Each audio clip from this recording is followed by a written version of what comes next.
fellow came over and he criticized the scientific method, and we're probably going to get to the word existence with him as well eventually. But this time around, he talked about something else. He talked about what is it, the falsifiability and the fact that you need to evidence, some kind of evidence. I guess he was thinking of some kind of experiment or something. Okay, so here, let me turn him on. This is what he said. Let's go slowly here. The questions and issues addressed in this rebuttal include, what does it mean to say that a theory is rational? And does the rationality of an explanation depend on falsifiability and evidence? Now, when it comes to a rational theory, I'd say that a rational theory would have to be falsifiable and consistent with evidence. If it does not fit any of those two criteria, then it is irrational.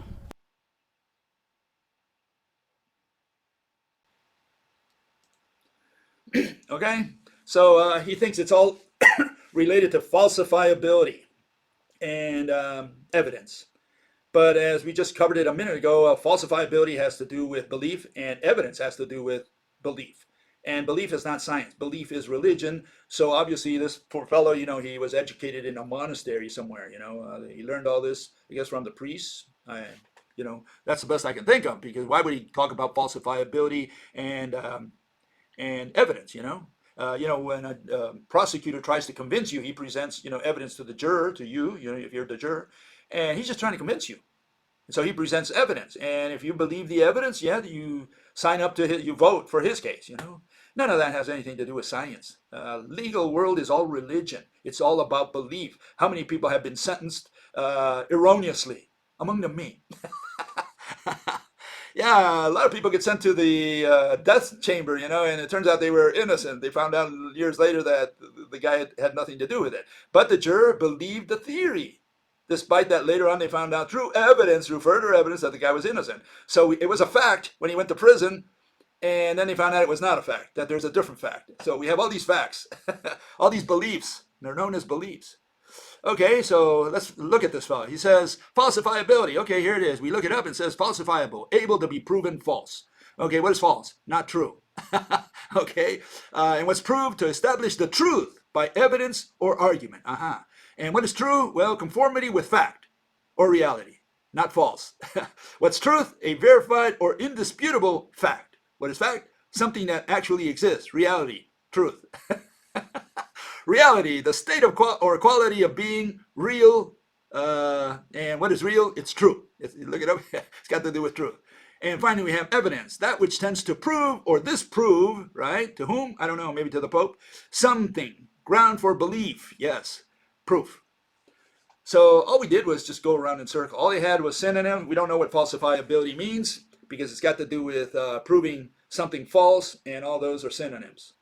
So we have no idea what this poor fellow is talking about. And so I have to believe that, maybe, just maybe, this fellow didn't use his brain very much in school or the monastery. I don't know where he went, And, I don't think he used his CPU very much. I think he used his ROM, his random, his read-only memory. Read-only memory. That's all he's got.